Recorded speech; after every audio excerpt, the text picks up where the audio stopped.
苹果这一次果然是直接在网站上更新了 iPad 10和 iPad Pro 2022，所以今天的视频我们就一起来看一看这一次这两款产品到底获得了一些什么样的更新，以及它们到底值不值得购买。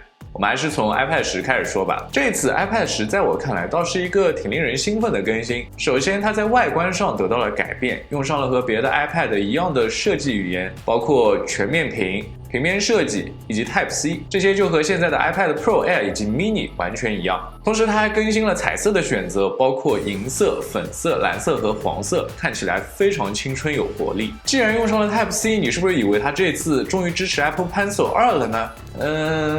答案不是，它依然只支持 Apple Pencil 1代，这实在是一个太奇怪的点了。也就意味着，如果你想要给 Apple Pencil 充电的话，你还得购买一个转接头才行。忘了 Apple Pencil， 让我们接着看一下它的摄像头。其实这次 iPad 10的2个摄像头，前置和后置都获得了很大的更新，特别是前置摄像头的位置，终于能够让用户在横屏的时候视频通话了，舒服多了，这才符合 iPad 使用的逻辑嘛。芯片也是理所当然的从上一代的 A13 更新到了这次的 A14， 同时屏幕大小也从 10.2 变成了 10.9 英寸，也和现在的 iPad Air 是一样的大小屏幕。它也用上了和电源按钮结合在一起的 Touch ID， 并且和上一代相比更轻也更薄了。同时它有自己独占的妙控键盘双面夹。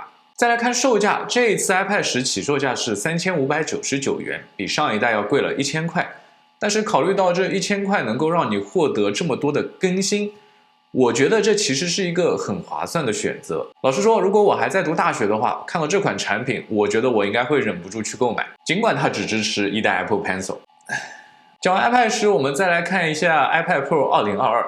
说实话，这款产品是让我比较摸不着头脑，也比较失望的产品。看完它的发布，也难怪库克在9月份要求苹果员工回办公室上班了。别的不知道，能看出来 iPad Pro 团队结结实实摸了这1年半的鱼啊。首先在外观上，它和上一代没有任何的区别。老实说，这个模具从2018年 iPad Pro 开始就没什么改变了。在芯片上，理所当然的用上了 M2， 用上 M2 是很好啦，性能提升 15%， 但是苹果你连 M1 的性能在 iPad 上都还没完全发掘出来呢，把 M2 就这么用上去，总有一种为了发布和更新而做的感觉。但是现在达芬奇可以在 iPad Pro 上使用了，很好，但是 Final Cut Pro 呢？还有这么多 Final Cut Pro 的用户呢？除了芯片升级，苹果还把 ProRes 的摄像功能加到了 iPad Pro 上。看着苹果宣传片里面这哥们儿这么认真的拿着 iPad Pro 在拍摄和创作，我顿时有点不知道说什么好了。没有人会拿 iPad Pro 来拍电影的呀。这次 iPad Pro 最后一个更新就是 Apple Pencil 支持了悬停功能。这个悬停功能说穿了就是在你的笔尖距离 iPad 屏幕大约10到12毫米的时候，屏幕上能够看到你笔下去之后的预览状态。我在官网上仔仔细细的对比了 iPad Pro 2021和2022的所有规格，除了这3点以外，我还真没有发现这次有别的升级了。所以再来看售价，起售价从上一代6199变成了现在的6799。尽管能够考虑到是由于汇率有一点变化导致它加价了，但是想到这些更新，实在是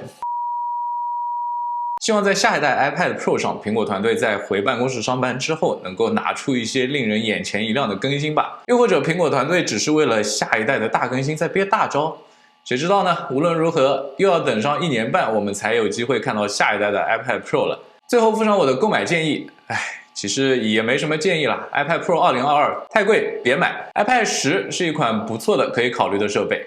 那你会不会购买这2款产品呢？欢迎在留言或者弹幕留下你的想法。那今天视频就是这样，我是小天，一个普通的消费者、上班族和科技爱好者。我们下个视频再见，拜拜。